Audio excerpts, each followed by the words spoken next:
like to talk about judgment and how we can subtract and release judgment of these different flavors we're speaking to, because in this human form it seems like a separate identity for ourselves based on judging these other flavors. So how do we release judgment to arrive in greater states of unity?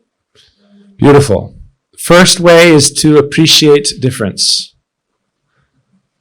Unity in diversity.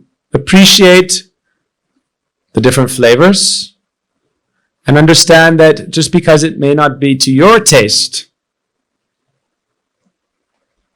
doesn't mean it is wrong.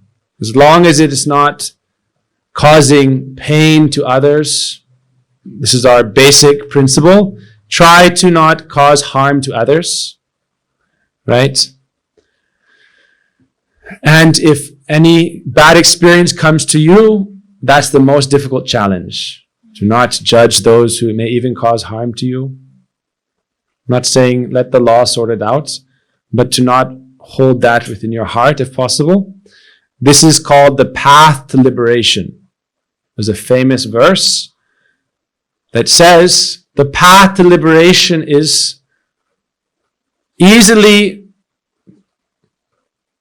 crossed over, traversed by that person who does not hold on to the wrongs caused to them, who actually just sees this as the own reaction of their past activities unto others. This is called karma.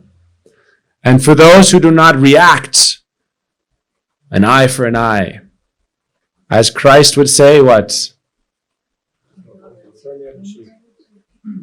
But that does not mean we lay ourselves down and let everyone trample upon us.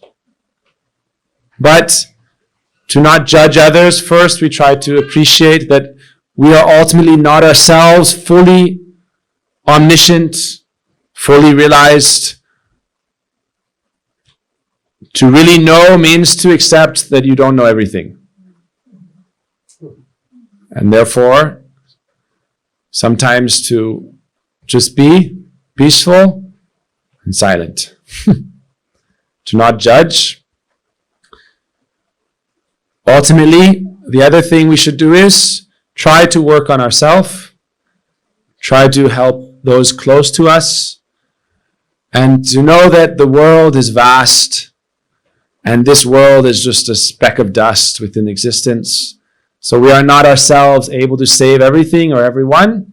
So therefore we row our own boat. Try to care for those we love. Right? Feel suffering or pain at the suffering of others. But ultimately, don't let it fill your cup with pain and misery. Try to find the joy in your life and serve that joy with those you love.